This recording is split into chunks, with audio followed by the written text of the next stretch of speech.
Hello, friends, and welcome to today's episode of Booked. I'm your host, Saffron Asteria, and I'm joined today by E.L. Montague. How you doing? Awesome. Glad to be here. Thrilled. I'm thrilled you're here. It feels Yeah. like this should have happened sooner than it has. Well, we're But both from Texas. We're a yeah, little wordy. You cook. I'm a fat guy. We should have hooked up at some point. we could have made a good team. Well, I'm glad you're here now, and we also have quite a lot of people in the chat already. So I'm just going to say hi to the ones that I can see. Oh bloody hell! Okay, so we have Sarah Arnu, as always. Hello, Sarah. We also have Ellen Holmes.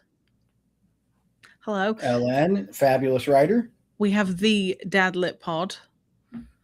Hello, Dadlit. Hang on. There's more. There's more. We've got Rod Gilly. Mm-hmm. Hello. And we also have Chris. Hello. Yeah, Charming. And Chris. Mm-hmm. I'm going to get repetitive strain injury if I keep waving, so I'm going to stop. But yeah, so anyway, we're here to talk about your work and your process and get to know you a little bit better as a creative. So before I start bombarding you with questions, could you tell the audience a bit about what sorts of things you write?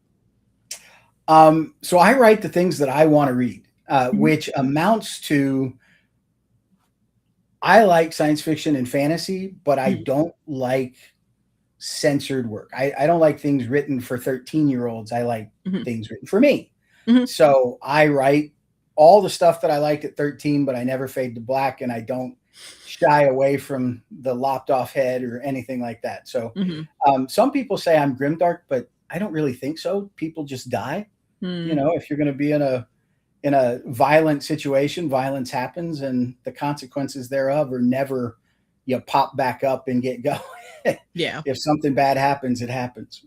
So I would, let's just say I write grimdark or dark fantasy, but what some people might not recognize is I actually write science fiction, fantasy, thrillers, adventure, romance, and horror, but I write under 3 or 4 names. So wow. And I've been accused of writing too fast, but I've been doing it for 30 years. So no punishment there. You get good at things that you do. Yeah. You have been writing my entire life. I recognized when I said that might be the outcome. But that's cool. That's cool as shit. Yeah. Have you always written like multi-genre, or have you found like over time that you were like, oh, I want to try this, I want to try that? I've always written the things that I find fascinating. I'm going to apologize for 1 second. My son has just opened my office door. Hello, son. Save us from the sound. You can look at my dogs right behind me. Just give me 1 second. Okay. Son, I'm in the office. Go away. We all love dogs. So that's a treat. We'd love to see it. Also, Ro's here. Here, 1 second. Hello, Ro. There you go. Bonnie and Clyde. Aptly named. Oh, they're very cute. Yes. Ro is here. He's the murderess and he's the muscle. That's adorable. I love all these cameos I keep getting from people. We've got a great bunch of guys. It's amazing. But yeah, so you've always I enjoy writing a lot of everything. And fantasy and science fiction is just my place of interest. I spend a lot of time in those worlds just because I like them. I've been out and developed those worlds, and I like to think about what those things mean. And science fiction and fantasy have a way of isolating ideas. When you're dealing with the modern world, everything's kind of a giant stew. Whereas when you go into science fiction or fantasy, you can prepare a single entree and spend some time with it. So I kind of enjoy that. But in terms of thrillers, I grew up loving The Godfather and old mob movies. And I love British mob movies and spy thrillers and James Bond and, Mission Impossible and all that stuff. So I just enjoyed it. And of course, who doesn't enjoy a little bit of romance and a little spice? So I enjoy that too. That did surprise me about you. I don't know why. I read To Catch a Witch. I had to stop myself from saying To Catch a Predator. And I told Well, myself not to say that, and I said it anyway. But yeah, so that was a lot of fun, actually. so in Too terms of my spicy. history, and this is a little bit funny, Mm. um, the very first thing that I sold professionally was to a gentleman's magazine, and Was it? Was it? it Was it was, and photos, or was it writing? I found a community over there where there were a lot of people that were willing to teach me to write when nobody else would talk to me. Mm-hmm. Um, and so I've actually had a large writer group on that side of the world Mm-hmm. that has been very active for 25, 30 years. And That's cool. a lot of like materially significant people, Mm-hmm. like I can reach up here and pick novels off the shelf from Mm-hmm. people that I know through that community, That's cool. that were, trad pubbed long time ago, Mm-hmm. that gave me time of day. They would read what I wrote and they'd give me advice. And Mm-hmm. so I'm very comfortable over there. But I spend most of my words, I've probably written, I don't know, 3-4 million words in science Wow. fiction and fantasy. Mm-hmm. And so that's where I burn most of my calories. Yeah. Do you think you'll ever run out of ideas? No. I didn't think so. I am not capable of writing the words that I've already thought of. Interesting. So if I were to stop thinking of ideas today, mm-hmm. and just invested the time and energy to get written what I've already thought of, I don't have enough years. Interesting. And I can't stop thinking. I have dreamt up a story today, mm-hmm. and when I wake up tomorrow, there will be a fresh story, and I'm constantly discarding stories, not because I don't like them and they don't keep me interested, but because I can't focus on too many things at once. Mm-hmm. I don't know if you've ever encountered people like this, but I'm one of those people that I'm a doodler. So mm-hmm. you run into people in the office all the time. And early in my career, I'd get in trouble because I'm a doodler. Mm-hmm. I actively doodle to take up part of my mind so that I can focus. Interesting. So when you see me drawing while I'm taking notes, that's me paying attention. Mm. I used to get in all kinds of trouble in school and early in work because people thought I was not paying attention. Yeah. But when I'm doodling, that takes up a little piece of my mind so that I can focus on you. Because if not, I'm thinking about you and the dog and the conversation in the next room and the thing over there and the things that I got to do. Yeah.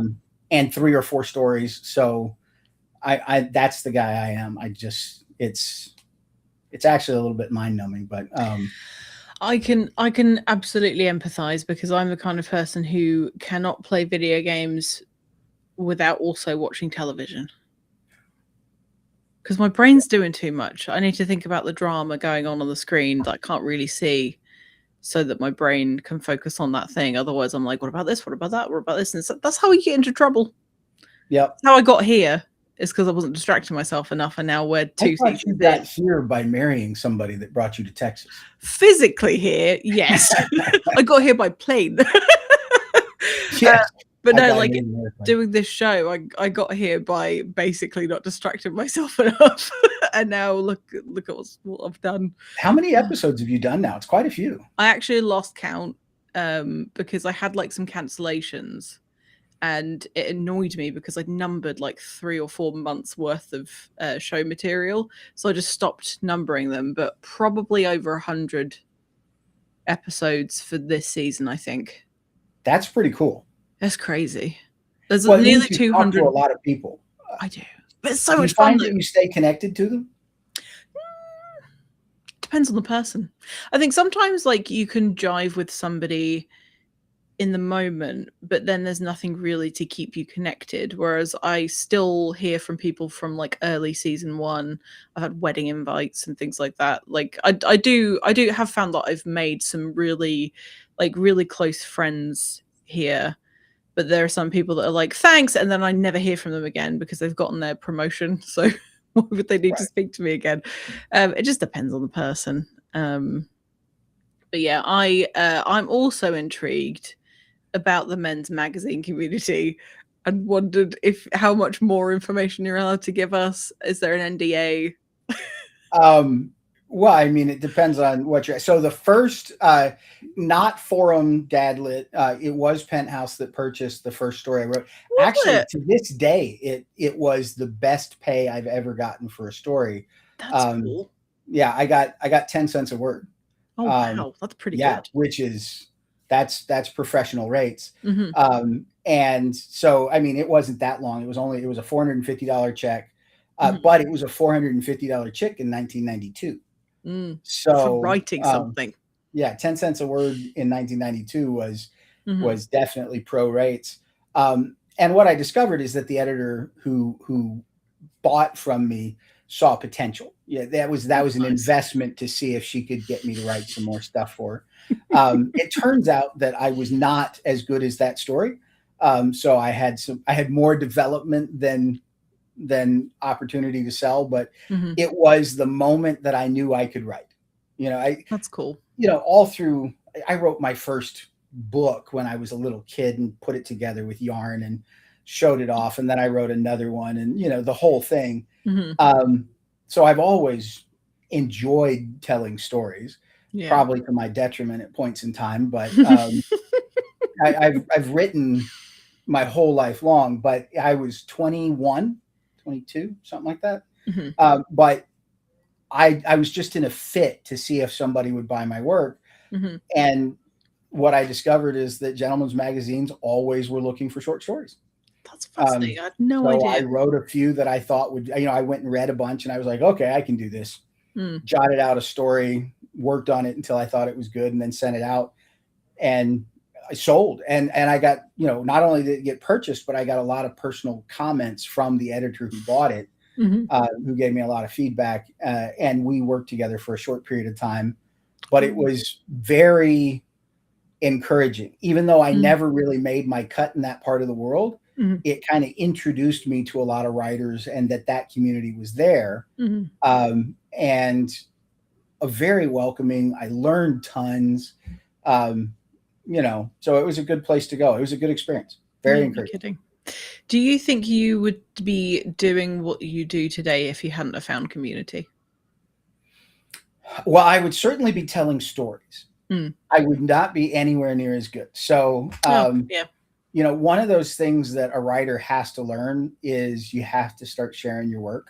Hmm. Um, there are a lot of people who tell themselves stories, and they have this marvelous story in their head, or maybe they've actually written a book, but they're too afraid to show it to somebody.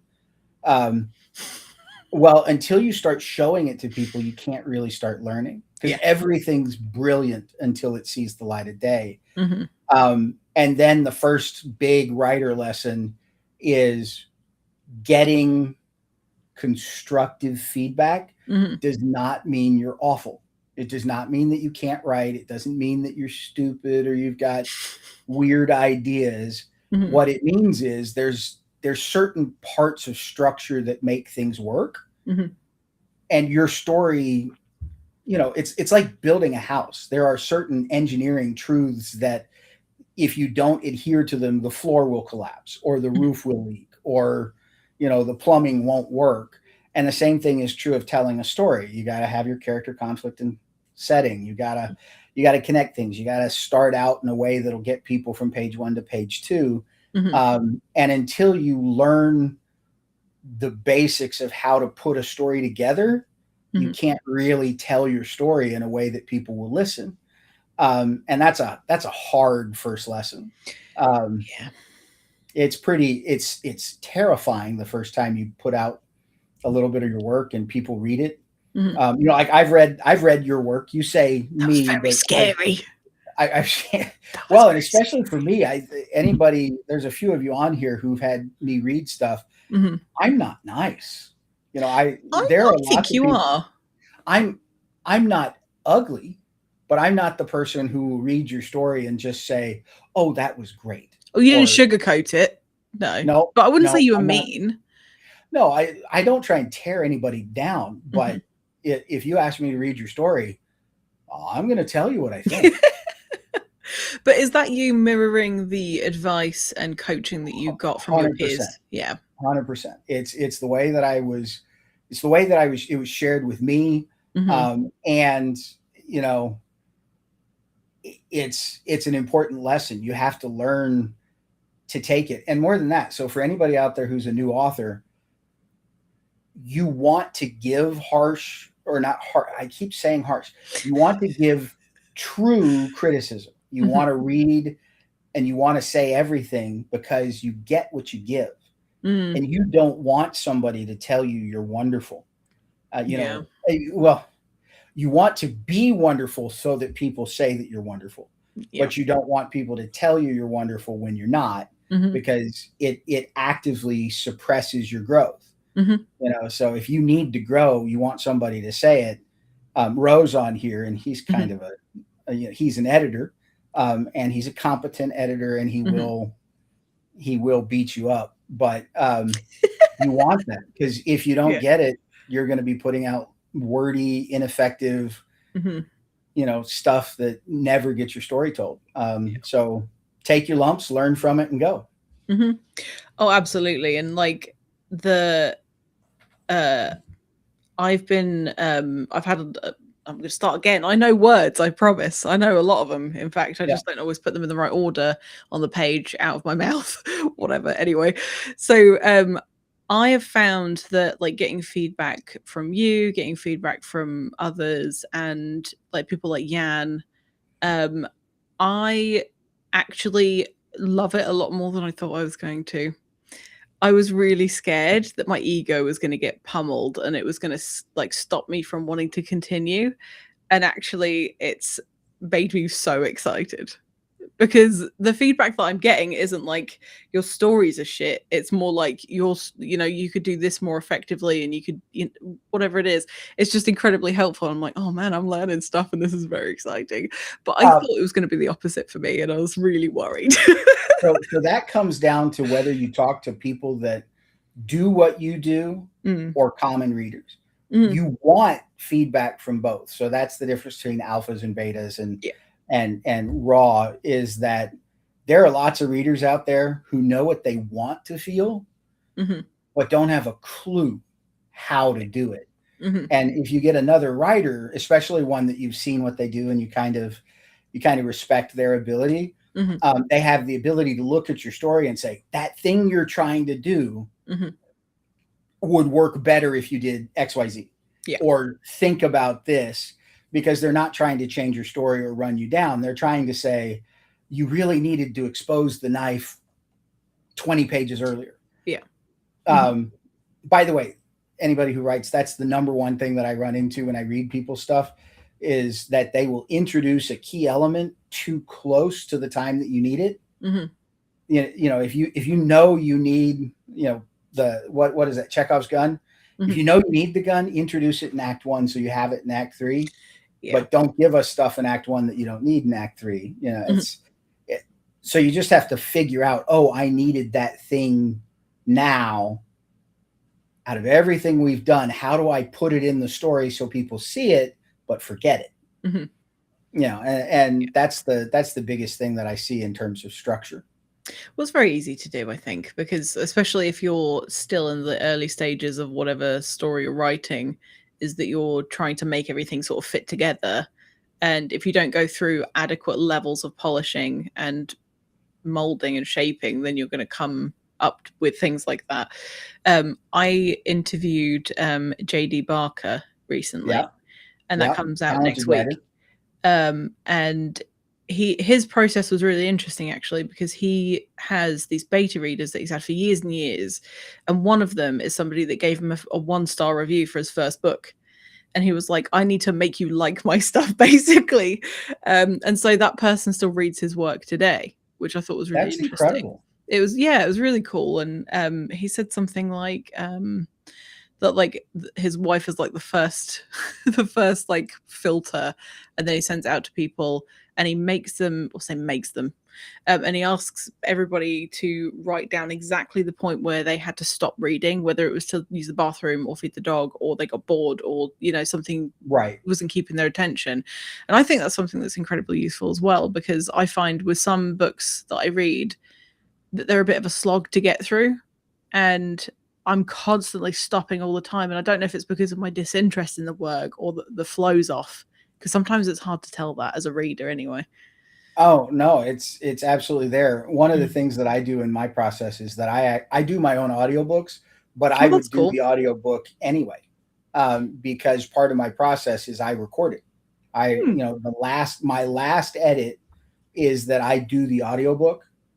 But what I find is while I'm doing the audio, and that's also the reason that my books release all four formats at the same time, Ah, is because my last edit is the audiobook, mhm. because I will discover it doesn't roll off the tongue. Like the thing Oh, that I wrote interesting. and I thought looks great, but when I try and say it, Mhm.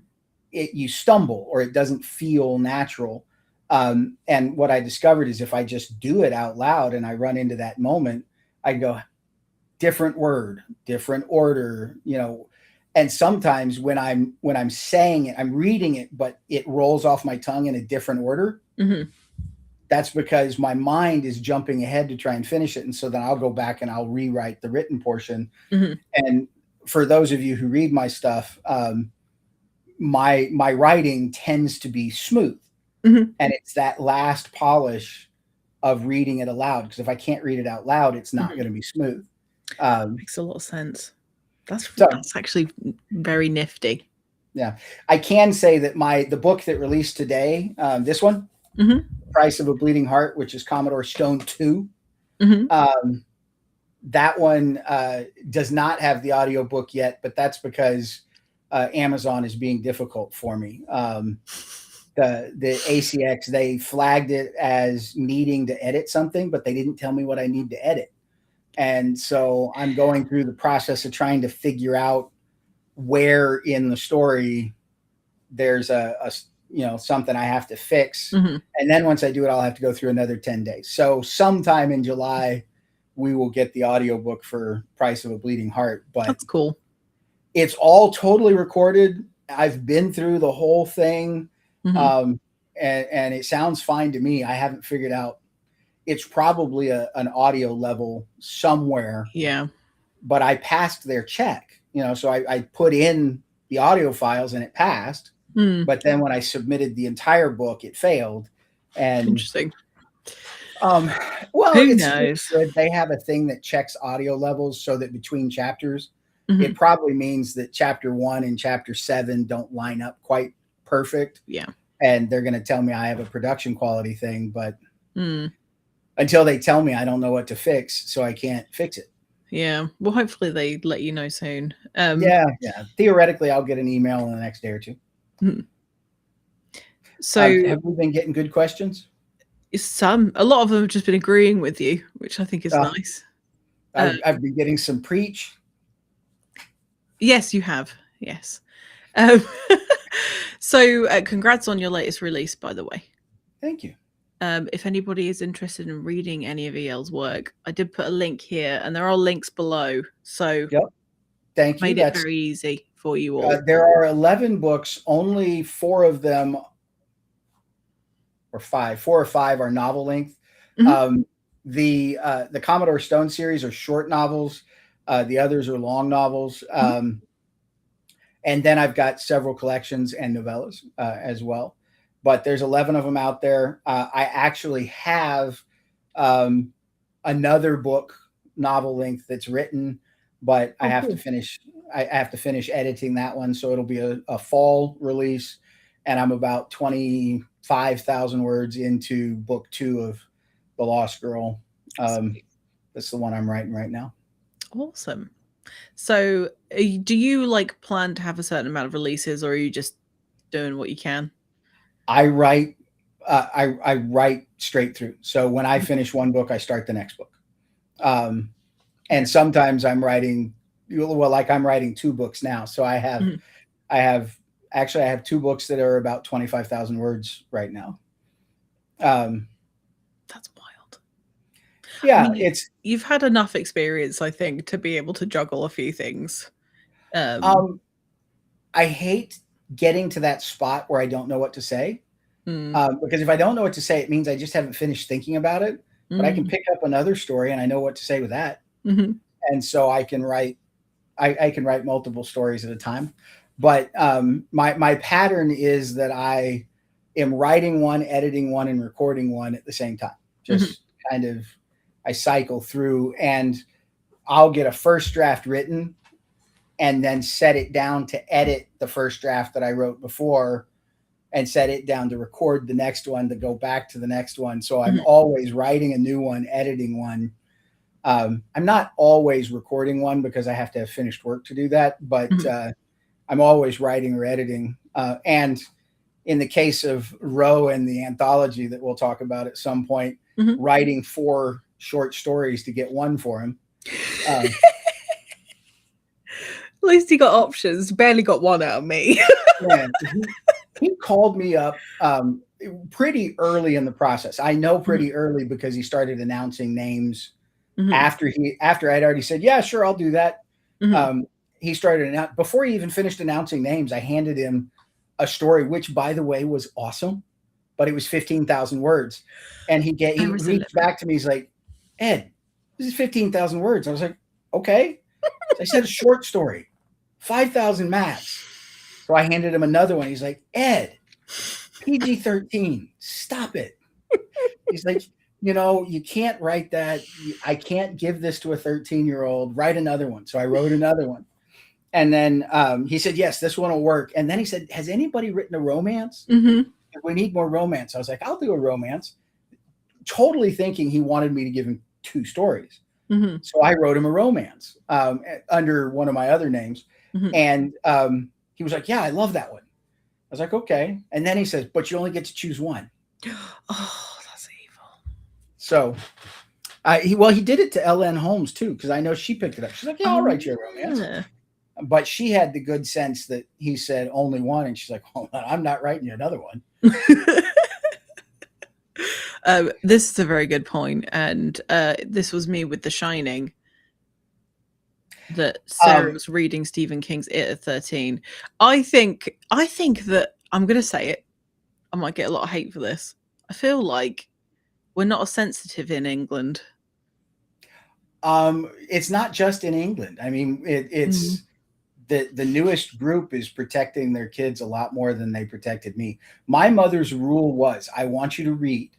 And if you're capable of reading it, I'll let you read anything. And she's like, if you can read it and understand the concepts, it's yours. Go ahead. And so I read some stuff I probably shouldn't have read when I was pretty young. Same.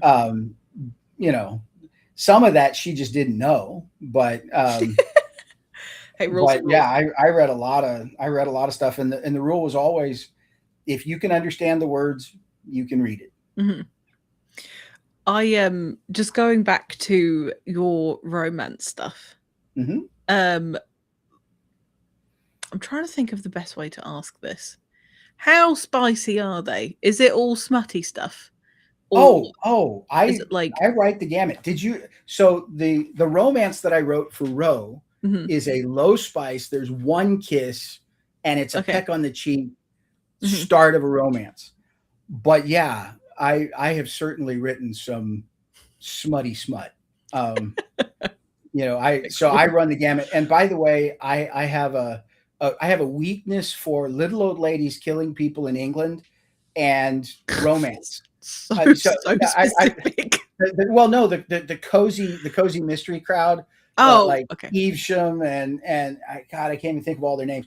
There's a whole collection of authors that it's like every village in England must be full of murderesses, because there's plenty of stories. And novels and novels and novels. I'm somebody who reads a lot too. And so I'll just go through those in droves. I'll read like 10 murder mysteries, all based in England, all septuagenarians murdering their friends. But, like Murder at the Castle, Murder at the Bridge, Murder at the Golf Club, whatever. I love those kind of stories. But then I also like romances. And I can tell you that trad pub, buy them at the grocery store aisle romances, some of those are just as raunchy as the paper cover, labeled erotica stories. So yeah, I run the gamut. If you want it really spicy, I can give you Burn Your Tongue. And if you like it low spice, I can I can do that too.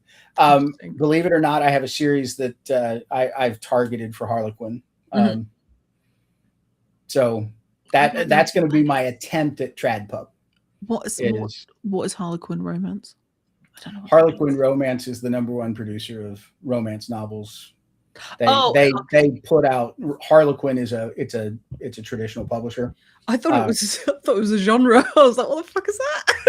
Well, it actually kind of fits a genre. It is a 60,000 to 70,000 word story that has a happily ever after that involves a woman between 19 and 29 years old who struggles with her current life and has trouble with the guy that she's into. And then at the end, kiss by page 75, they have sex by page 150. They get their happily ever after on page 320. And, it's very formulaic. But they sell in the, romance is 60% of all fiction. It's bonkers. No, it is. I think it is. It's either 60 or maybe 65% of all fiction sold in the world is romance novels. That's wild. Yeah. So people just want to be loved. Who doesn't love being in love and eager and yearning for something? Sense and Sensibility was just a romance novel written 150 years ago or whatever it was. So there you go. I don't enjoy fictional romance at all. You haven't read the right romances. I don't like how they make me feel. They make me feel a bit icky. I don't know. Like I said, you just haven't found the one you like. Maybe. I don't think you're going to try very hard. There's an awful lot of it that will make you feel just icky. Yeah. But then sickly and unrealistic. I tell you what, read the short story. You have it.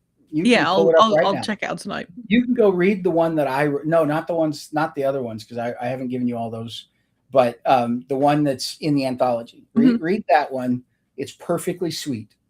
If that's your speed, I can point you to some good books. I'll take a look, but I'm happy with my extreme horror. To be honest. Yeah. No, I'm. If you want horror, I can point you down that road too. Excellent. I don't know why I said absolutely. What the fuck is wrong with me? Let me see. Boons and Mills. I actually don't know Boons and Mills. The Country Village murder rate is high. Isn't that true? Higher than Chicago. Do you know about Midsummer Murders? Yeah. Excellent. Just making sure. And also, Sarah's right. Agatha Christie must pay for her crimes. I didn't know that Alan Rickman was in Sense and Sensibility. I do love Alan Rickman, but I don't really care for period drama-y things. You are into horror. Into the Dead Man. I love horror. Well, Alan Rickman's dead. So. Oh, that's not very nice. That's not very nice at all. Okay. So Boons and Mills is apparently the UK Boons and Mills is Harlequin in England. Got it. There we go. We've just learned something that's really exciting. We've just learned something. Which, by the way, and this is something that I love about Roe. Roe has a sweet spot for English murder mysteries as well. Little cozy mysteries. Nice. That's nice. Oh, everyone's surprising me this evening. I think we should talk about the anthology a little bit more. Yeah, let's talk about the end. It's really cool. I've been reading a bunch of those stories, and they're kind of awesome. I can't believe how good everyone is. I can believe it. Like, it's not like, I thought everyone was going to be terrible, but I think it's just such a good collection of stories. So something that everybody gets to struggle with. We were all taught as we grew up that indie publishing is lesser than trad publishing. And that's just not true. And when you get into the indie community and you start actually looking at what's been written, we are as good as traditionally published works and better in some instances. The difference between indie and trad is we can take risks. It's like all great inventions are made by little companies that, like in their garage. Steve Jobs started in a garage. The guys at Oracle started in a garage. Cisco, they all started as nothing. because nobody would take those kind of risks. And, they gamble their own lives on making things awesome. Mhm. And then when you look at traditional publishing, that's a guy or a person Mhm. who has to purchase stories that they know that somebody already wants, Mhm. that fits a very specific what is selling now, that they can turn around in a reliable period of time, that'll fit on the press at the right moment. There's just all these rules that they have to follow. Mhm. And as an editor for a traditionally published publishing house, their annual review and their ability to stay employed is based on how many people they purchase that make back their profit and loss statement. Mhm. So, that was a painful thing to really learn, is when you get all those rejections. And anybody who's tried to go traditional publishing has a stack, just a Mhm. box full of rejection letters. And sometimes they're terrible, but Mhm. just, you got all these rejection, and then you learn that, easily half the time that you get rejected, it's because you didn't fit what they needed at the moment, or it wasn't the trend, or what you wrote might be awesome, but it's either too early or too late, or Mhm. they want something written by somebody else, or they got the big thing from there's a million reasons to get rejected by traditional publishing, and a million reasons that traditional publishing has to be safe. Mhm. Whereas indie publishing, all you have to have is somebody who believes. Mhm. And so, is there some crap out there? Yeah, but I've read some trad pub that is awful. Mhm. But are there just gems, that do that one-off quirky stuff that turns out to be just kind of cool and awesome? Mhm. All of that is in indie. You won't ever find trad publishing doing something that is risky Risky. or cool or off the edge. They wait until somebody else has already proven it, and then they buy it. Mhm. So what I was saying is, we've all been trained that indie is lesser, Mhm. but that's just not true.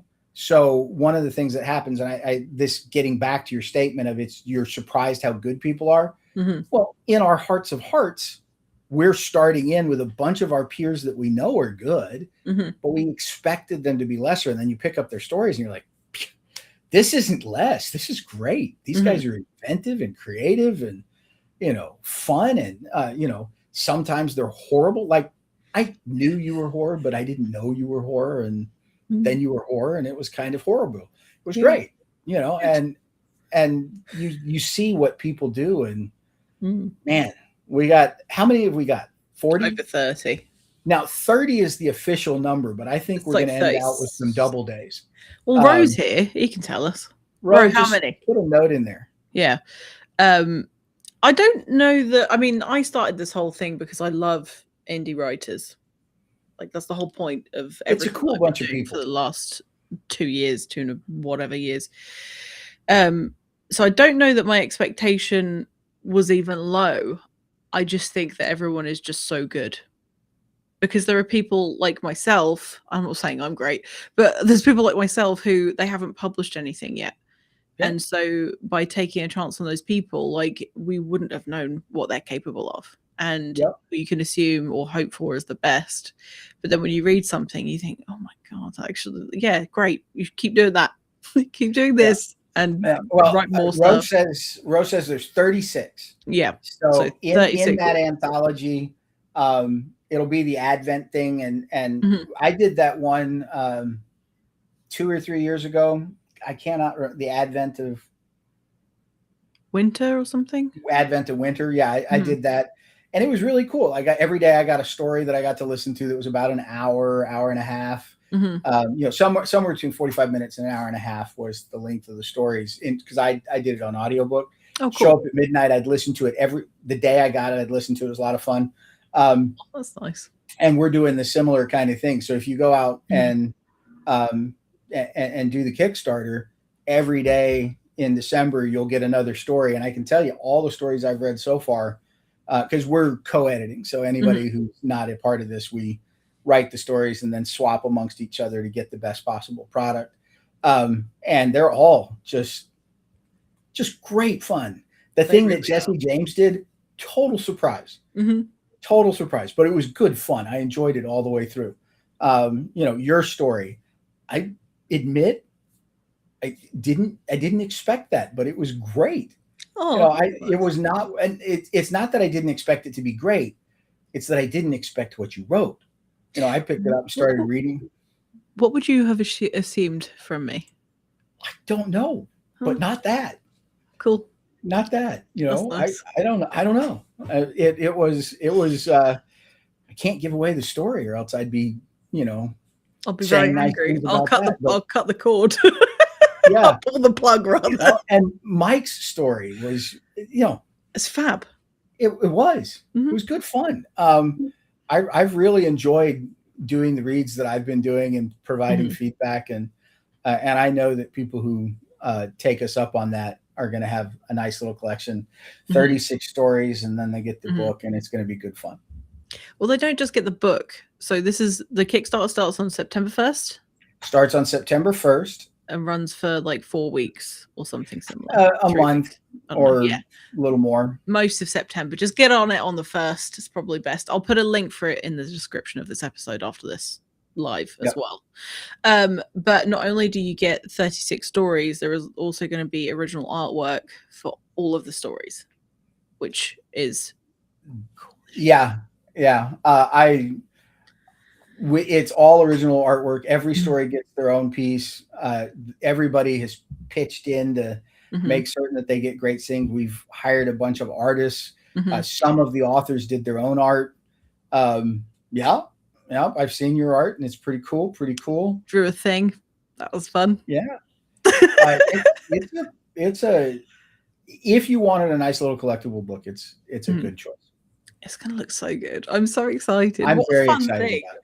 To be a part of, and you get a romance by E.L. Well, you get a romance by Ellie Montague, which is a fantastic pseudonym. Yeah. Well, so I write under E.L. Montague, M.L. Edward, Ellie Montague, and then my actual name. But so I write under 4 different names, and but yeah, so romance comes under Ellie Montague. How did you decide on that? Did it just sound snazzy? It's my name. Oh, it's your actual name. Different ways. Yeah. Oh. Yeah. So E.L. Montague, my middle name is Montague. Oh. M.L. Edward, my first name is Edward. Oh, well, there you go. Ellie Montagne. Montagne is just the French version of Montague. Didn't know that. So they're all ELM. And I publish under the Old Elm Press, which is ELM. Oh, I didn't realize that, and it was right there in my face. Yep, that is very snazzy. So definitely go check out the Kickstarter for the anthology that comes out. Well, it starts on the September the 1st, so you'll have time. You've got time to think about it if you're watching this, but you should go support it because it's going to be sick. I would like to go way back to when you started as an indie writer in 2020. Okay. Why did you do that? Oh, that's super easy. My son was graduating from high school, and I think that was 2020. Anyway, he was a senior in high school and got a wild hair that he wanted to be a writer. And so he was like, Dad, I think you should be doing this too. And I agreed to write with him for a bit to try and, I wanted to encourage him. So I was like, I will swap stories with you. Now, I made the mistake of overwhelming him because he's learning, and where he would say, okay, let's do this prompt. And I would turn around the next morning and hand him 5,000 words. And he would be like, I can't do that, Dad. So we stretched it out to one piece a week. And then I would still drop 5,000 words on him. And all I can give you is 500. But we started working together. So through his senior year, I wrote with him. He would come up with a once a week prompt and we'd write a story for it. Actually, the novel Seaward Secrets was the writing prompt was, tell me a story that happens right after a hurricane. Oh, wow. So instead of dropping him 5,000 words. I dropped him 45,000 words. Mm-hmm. And I said, but it's not finished. And so then I finished it at 120,000 words. But it really was just a weekly writing prompt. Mm-hmm. You know, tell me about, something that happens after a story. And then it was a murder that happened after a hurricane. And then I had to add werewolves and the mob and, my regular kind of stuff. It got a little spicy. Mm-hmm. So that's where Seaward Secrets comes from. And actually Seaward Secrets was what drove it. Is he decided he wanted to do an indie publishing. And I was like, I'm that guy. Like I learned how to ride a motorcycle because my son wanted to ride a motorcycle and I just couldn't see him getting out there without me being able to help him. Oh. So I learned how to ride a motorcycle so that if he had trouble, I could help.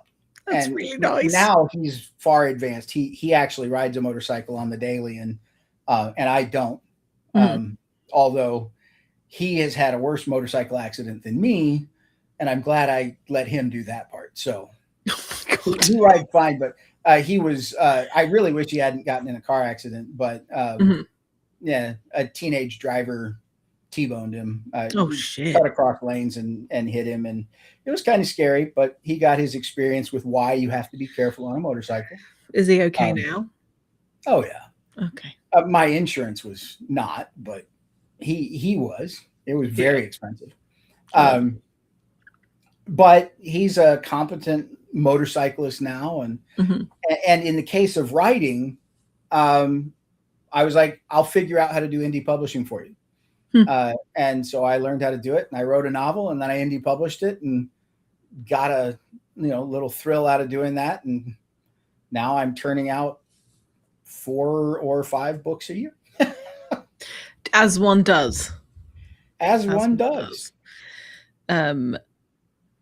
Oh, this is very cute. So Ellen Holmes has said that she wrote a short comic with her foster son. He came up with the story idea and art, and she filled the dialogue bubbles. And it's one of her favorite memories of their time together. That's adorable. And Ellen, I'm certain that your foster son will hold that for the rest of his life as somebody who actually cared about him, and I think that's awesome. Yeah. That's really nice. It's so nice to see people connecting with one another, whether they're family members or friends or peers or whatever, through storytelling. And it's something that we've been doing for probably thousands of years.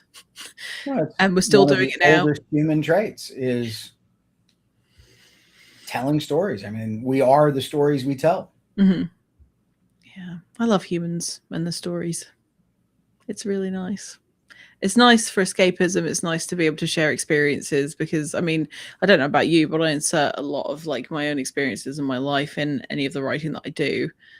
And whether we like to say that authors aren't their characters.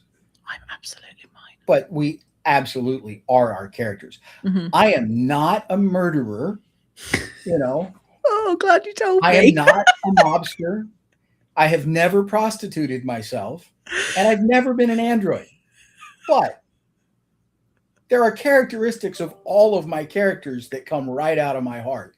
Yes. In every one of those. Yeah, absolutely. I mean, there are some. I mean, you've read a small amount of my work. I wouldn't say that I'm a murderess.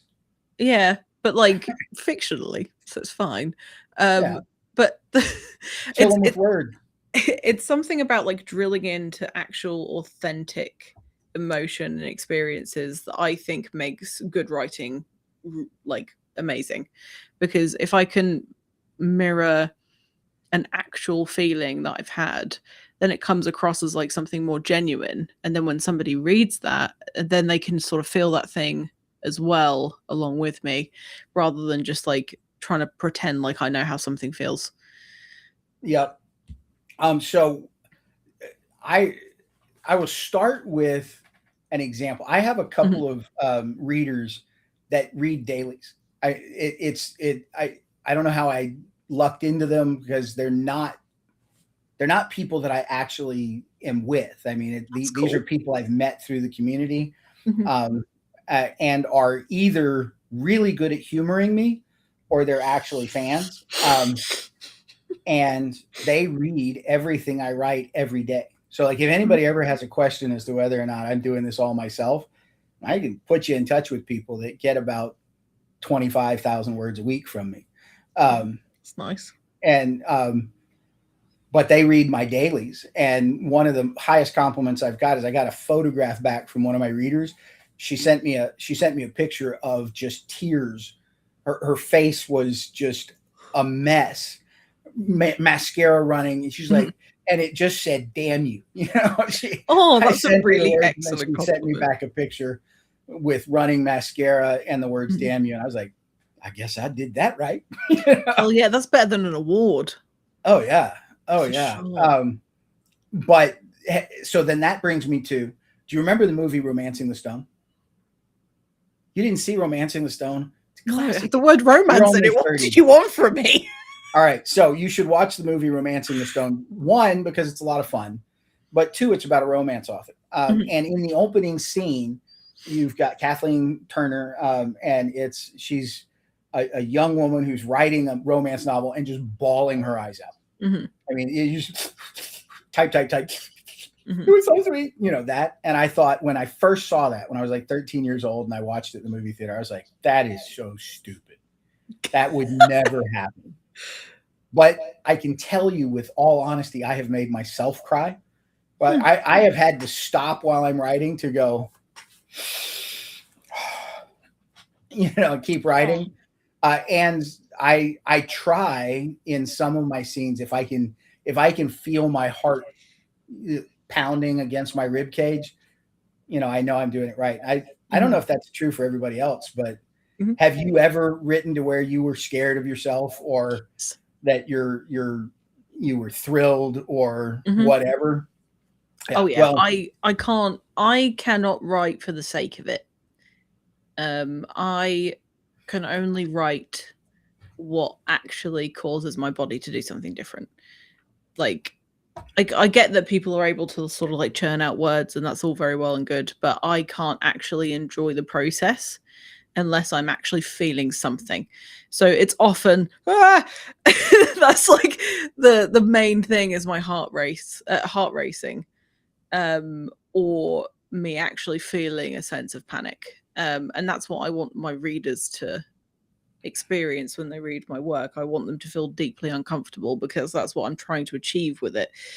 And not for the sake of shock value. It's more like you're so wrapped up in the story that you can actually worry for these people. You worry for their safety. You worry if they're going to get out, or if they're ever going to make it.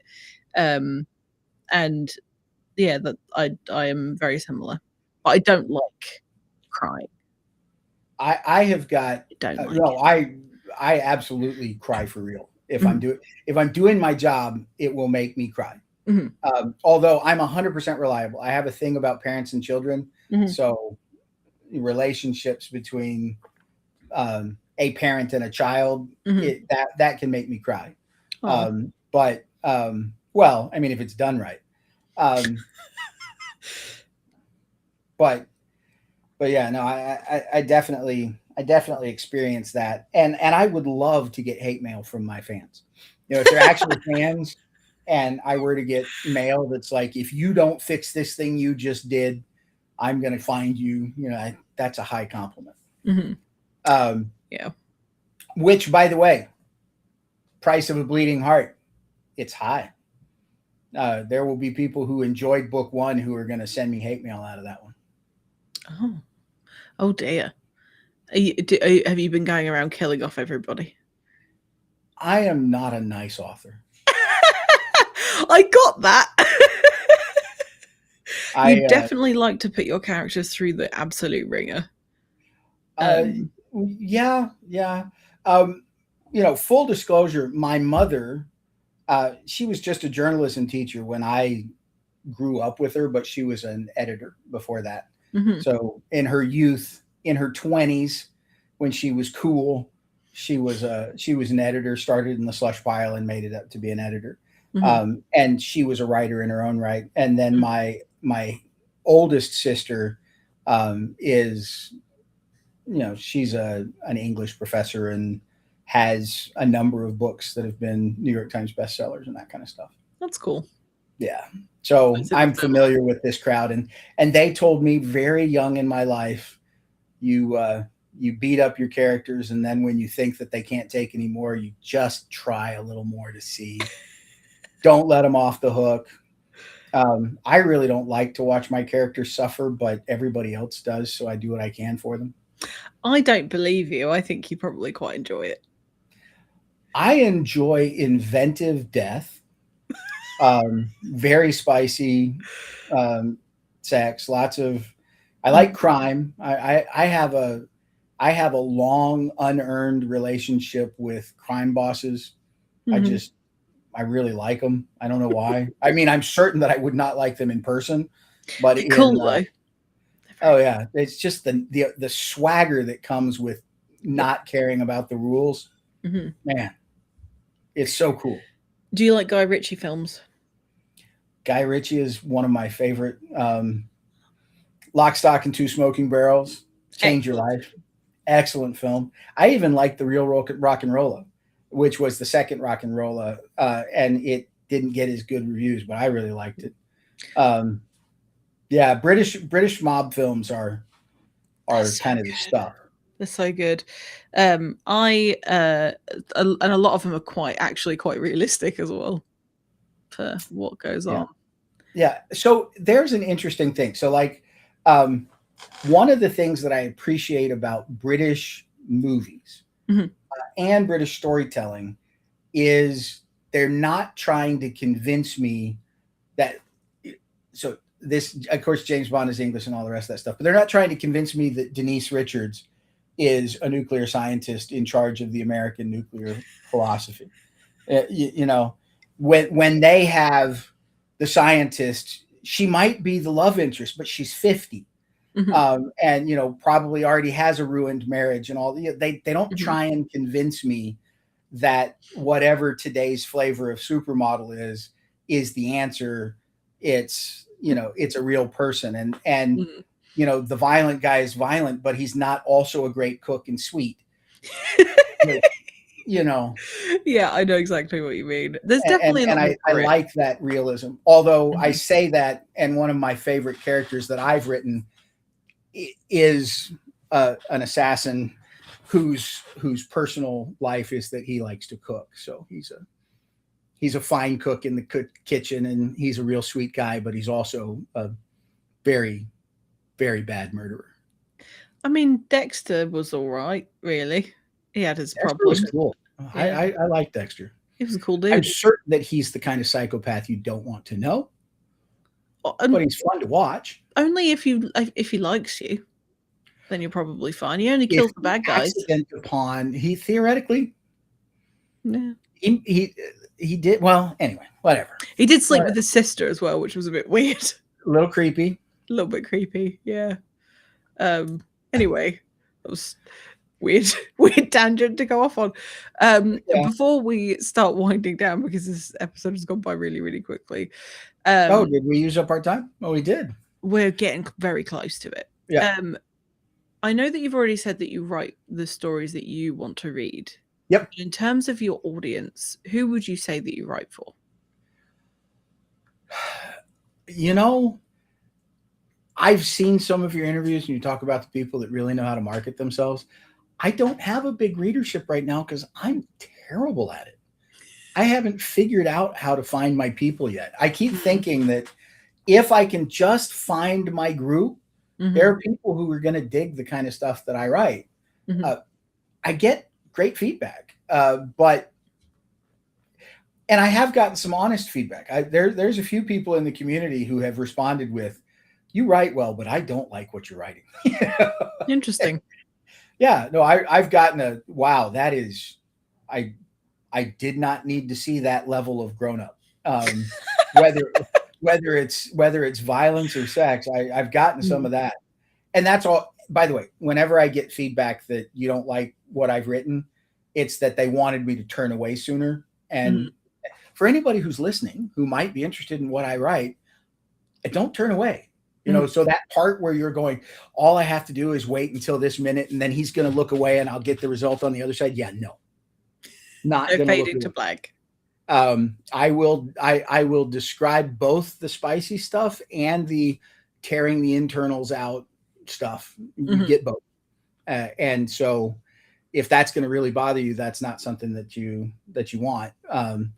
But Roe once told me, he's like, Ed, I spend 3/4 of your books hating your characters and just thinking you're never going to be able to pull it out. But by the time I get to the point that I should be throwing the book, I want to see what, I really care what's going to happen. And I like that. That's good feedback to me. That is good feedback. Yeah. So That's awesome. who is my ideal? Well, I'll tell you, if I was saying for me, I probably write for 45 to 55-year-old men. But I can tell you the people that buy my work and write about it are 35 to 45-year-old women. There you go. So I don't know what I'm talking about. I mean, you can have an intention, but you're never going to be able to tell who's going to jive with what you've got going on. Like, yeah, grandma likes my stuff, and you've read a little bit of it. It's dark. Yeah, it's like you just never know. You never know. I've actually, one of my books was read by my mother's writing group, which is a bunch of octogenarians. She told me that, and I was like, did they all finish it? In trouble? and her answer to me was, "Oh, honey, we're grandmothers. We've seen it." I love that so much.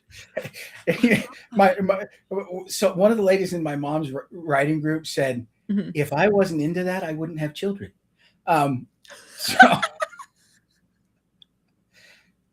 that's amazing. It's a good point. That was one of those things that I learned over life. And for all the rest of you to learn is the world was not invented for us. Anything we thought was cool and risky, our grandparents did it better. If you think the 60s were cool, the 20s were cooler. If you think right now is risky, what we were doing in high school was more. It's just so. Yeah, we just have access to the internet now, which is infinitely more depressing, to be honest. Well, yeah, the problem with the internet is it's curated truths. You only get to see people's best and worst days. You don't get to see the real thing. And so the internet kind of tells lies. Yeah. Anyway. I mean, we're in the business of telling lies, so I don't think we've got much. Oh yeah, I'm a professional liar, sure, 100%. I think you were also trying to tee it up so that the people who want to read my books are you, whoever it is that's listening. You want to read my book, and if you like it, please tell somebody so that we can find more people who like it. There you go. I think you've cracked it. That's marketing for you. Find someone that likes it, get them to tell someone else that they like it, and so on and so on. We've all seen Wayne's World. It's my thought that if I create enough content, by the time somebody likes what I write, they'll have lots of stuff to read. There you go. And then you'll get a ton of sales, and it'll be amazing. You just gear it up to it. It would be amazing, but mostly I'd like people to be entertained. Awesome. So again, there is a QR code there. There's links down there. I've made it very easy for you. So go check it out. I also missed that Pure Nightshade has also joined us. I'm sorry that I missed you earlier. Hello. I don't know who you are, but I hope you're well. Nightshade. And hello to Miriam, who is also a Rings of Adventure anthologilizer. I've made that up. We're keeping it. Anthologist. And anthologist would have been better, but I think anthologilizer sounds cooler. You're right. Absolutely. Yeah. The more syllables that we have, the smarter it sounds. I'm joking. So before I let you leave, okay, what does success look like to you? I will give you exactly what I want. I would like 10,000 rabid fans that read whatever I put out. I'm not greedy. I don't need 1 million. I don't need 100,000. 10,000 sounds awesome. But short of that, I would like people to know that I've written a few things that get a chance to enjoy. And if I can live in somebody's mind past when they read my book, Mhm. then I've done a good job. You know, if my characters become part of your thought process, I would call myself successful. It would be fun if there were a lot of you, Mhm. but I'll start with any of you. If any of you end out with my characters kind of stuck in the back of your head, then I've done a good job. Amazing. Love it. Well, we're hoping for the 10,000, but you got to start somewhere. I will start with one. Excellent. Well, You've actually, had I that, can tell folks. you right now, I've got about 25. There's about 25 people who read whatever I write. That's awesome. And then there's a few more that go on it. The thing that's awesome about 25, Mhm. and this really is the awesome measure, Mhm. I don't know 25 people that would buy whatever I wrote. Mhm. I mean, I don't know them. So that means there's at least some that I don't know that buy whatever I write. Which is huge. Like, if Yeah. you think about how fucking hard it is to convince people to spend 8, 10, 12 hours of their life with you, stranger, in Yeah. your fictional worlds, that is such an achievement. Like, there are authors that would just keel over at that kind of number. So I think you're doing pretty freaking well. Well, it's where I am now, and I would enjoy more, but I'm thrilled with what I've got. Awesome. I love to see it. So I have one last question for you. Yep. Oh.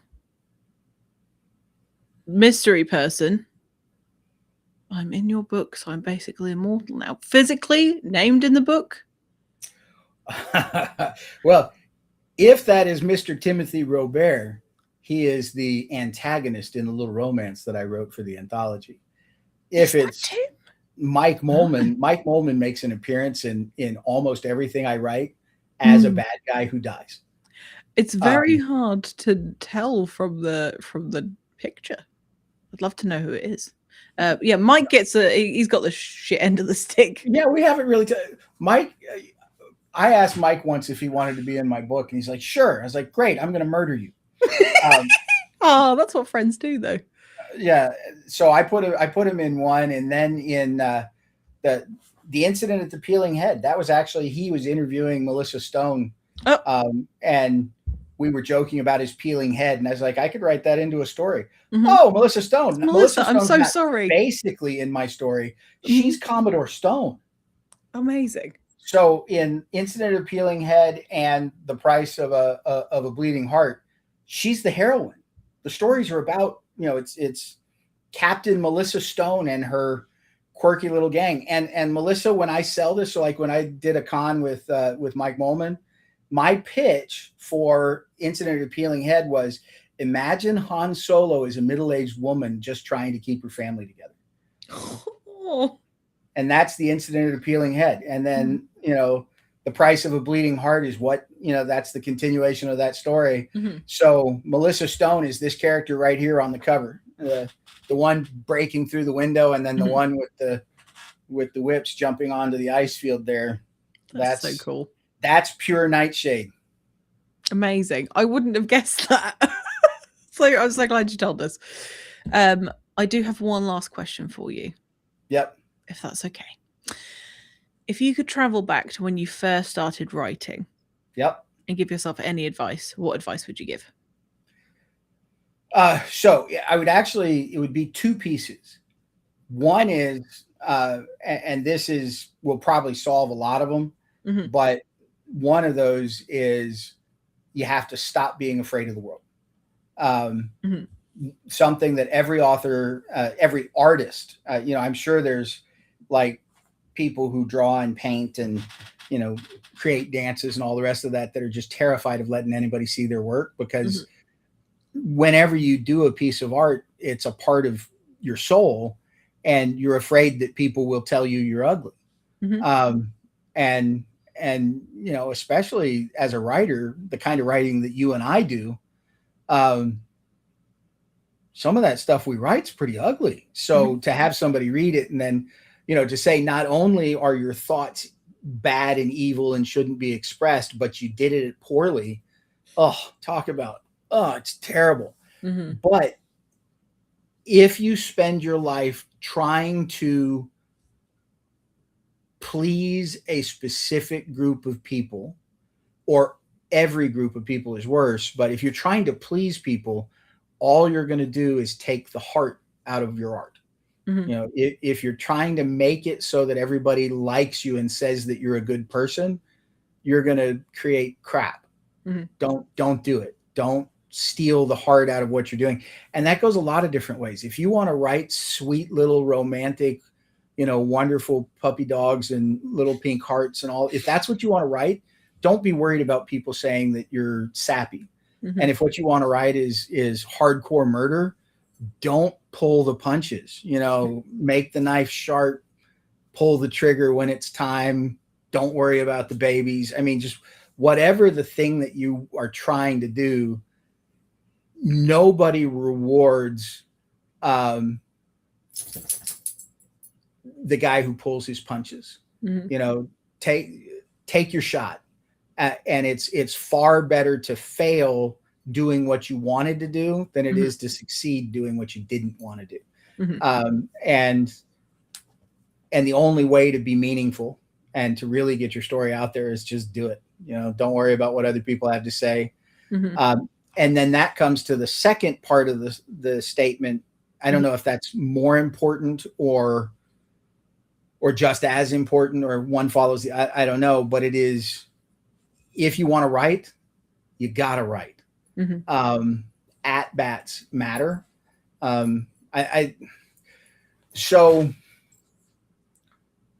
everybody likes to see a competent person, whether that's a great athlete or a great artist or a dancer or even a businessman or a soldier or whatever. Everybody loves to see competence, Mhm. but they only ever see competence. They don't see years of study and practice and hard work and repetitions. You don't see the baseball, the home run hitter Mhm. who spent 20,000 swings getting it wrong. Mhm. Um, and that moment of brilliance only happens after the 20,000 swings that you missed. Mhm. So if you really want to be good at something, you need to decide you're going to do it and start failing so that you can succeed. Mhm. It's easy to dream about being a writer. It's really hard to be a writer. And if you want to be good at writing, you need to write. And if you want to write, like, I'm not saying I'm a great writer. I'm not, I'm a competent writer, Mhm. but I get lots of comments about how fast I write. Mhm. The only reason that I write as fast as I do is I've written. Like I said, my guess is words of fiction. So not my day job and my regular work, just telling stories. I don't think I've written 10 million words, but I'm certain I've written more than 5. That's bonkers. Um, and that's what it took to get fast. Mhm. I now am telling the stories faster in my head than I can type. Mhm. And I type pretty quickly. I've got pages and pages to write when I stop every day. Mhm. Um, and not that I've written pages, but that I have pages and pages more.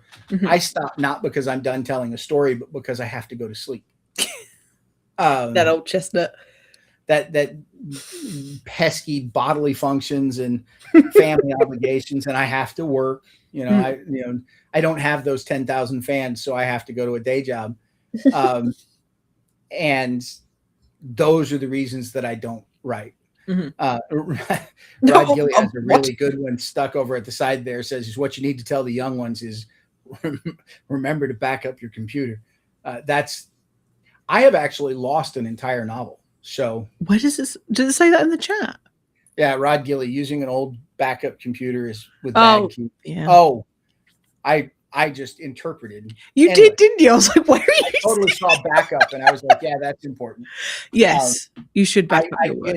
did have a novel. That one where my wife, you don't know because you don't know my wife, but I lost the computer once, and my wife broke down in tears and had a meltdown because we lost, I don't know, 5 years of family photos. because Oh. everything's digital now. She was Mm. very upset. Yeah. And I was looking at it going, well, there was a completed novel on that computer, along with, I don't even know how many short stories. Hmm. That's I'm pretty upsetting. upset about that too. Yeah. But so yes, back up your work. But the Mhm. real story for my younger self is you gotta, if you want to write, you gotta write. Mhm. Learn to finish. So if you let me talk, I'll talk forever. But That's the, okay. the the thing about writing and learning to finish Mhm. is there used to be a truism that if you wanted to learn to write novels, you needed to write short stories, Mhm. and that's true and not true. Yeah. The benefit of a short story is it's a great way to learn structure Mhm. and learn how to finish, get a story soup to nuts done. Mhm. And that's a very important lesson. Learning how to start a story and finish a story is a very important lesson for a Mhm. writer. And the thing about a short story is you do it in 5,000 words, 5,000 to 10,000 words. Mhm. There's that much effort. And then you get the satisfaction of a complete package. The challenge of starting with novels, which is a perfectly valid way to do it, Mhm. but that's a valid word that's 80,000 to 120,000 words of effort, Mhm. and it is a lot harder to hold a thread together in that length. you Mhm. know a short story is basically 3 events and a conclusion, Mhm. whereas a novel is 30 events and more characters and more everything. And it's, don't learn how to repair a toaster by taking apart the air conditioner. We've also had Rod agreeing with you from earlier. I didn't want to miss this. So you have to believe in yourself. There's always going to be someone who chooses the thing think you're less. I think. Yeah. Just believe in you. I agree. Yeah. Um, 100%. yeah. And 100%. also, Rose says that short stories are more difficult. Uh, um but I suppose it depends on the person. they're easier to finish, they're harder to write, Mhm. Yeah. because you can meander in a Mhm. novel. You can lose Yeah. your place, um, and get lost and find your way back, and Mhm. people will kind of forget about the stuff that you drop. But in a short story, you need to be tight. You need to learn how to focus Mhm. on a limited number of characters and a limited number of things that you want to happen. Yeah.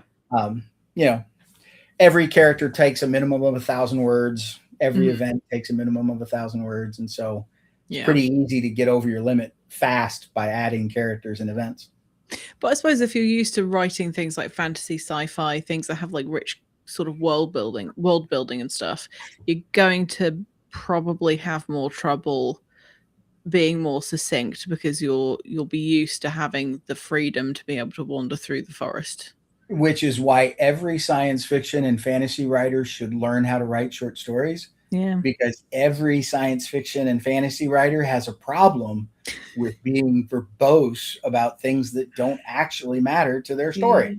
Yeah. Yeah. I You've think got that's these really cool worlds with mhm. awesome magic or really cool gadgets, and you want to just wander through like it's a museum or a play, or a theme park. That's not character or conflict or setting. It's Mhm. just you're playing. And so I think every one of us should learn how to write a short story just so that we can be tight. Absolutely. I mean, that's what I prefer to read as well because I get bored. Um, Sometimes you're not as excited as the writer to learn about stuff, and that's fine. You can count as a writer that the people who are reading your work are not as excited about your work as you are. Yeah, actually, yeah, that's a good point.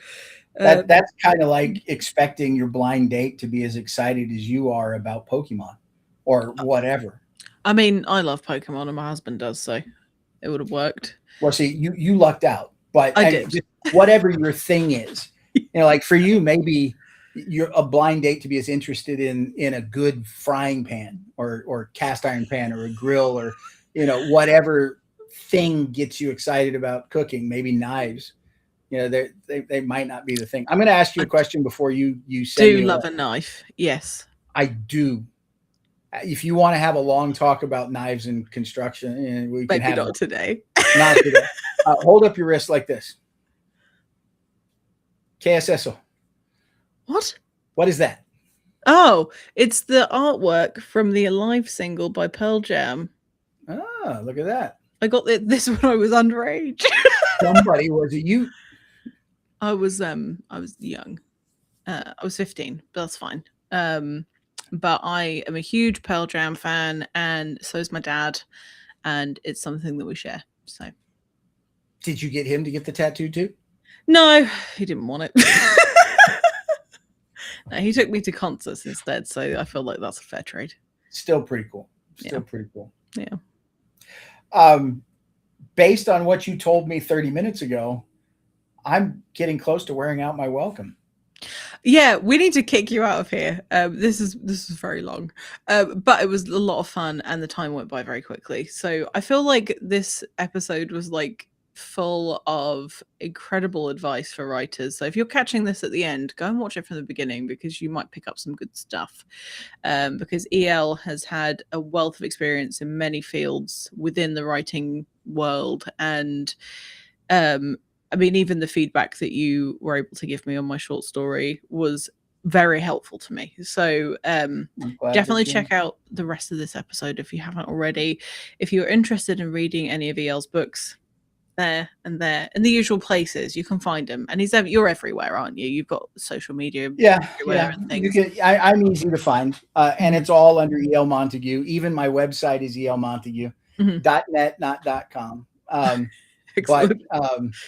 But yeah, I please come out, and she's wrong. Not if you want to read my work, you totally want to read my work. Oh yeah, you want to read his work. Some of it's relatively short, so you can get a pretty quick taste of it. And The Price of a Bleeding Heart, released today, guaranteed to break your heart if you enjoyed the first one. And Melissa Stone, who's on the scene with us right now, is the heroine of my stories. I really was just having fun making you my captain, but I fell in love with that crowd, the quirky little family. I really love it. Mm-hmm. And so that you know, Melissa, I've already got 3 more books. I just have to put them into, I just have to put the words together. You'll get there by the end of the year, probably. And it's really cool. If people like this series, I can write 2 of those a year for the rest of my life without any trouble. That's very cool. Well, there you go. You can commit to this, and it's not going to be like Game of Thrones where we're still waiting. The only way that I upset anybody that enjoys my writing is that I'm telling another story. The story that you want is being interspersed with other stories as well. Well, with that, I want to thank you so much for coming on the show and answering my silly questions. Of course. And thank you to everyone that joined us today, whether you're live and you're in the chat or you're lurking or you're watching the recording. I'm happy you're here. Thank you for joining us, and go check out some fucking awesome books. And I'll put the Kickstarter for the Rings of Adventure thing and the thing below as well, in case you missed that earlier. Yeah, that one's going to be really cool. And you get to see both of us in there and a lot of other really cool writers. Hell yeah. Well, I'm going to wave goodbye, and I'll see you on the other side. Goodbye, everyone. Cheers. See you guys.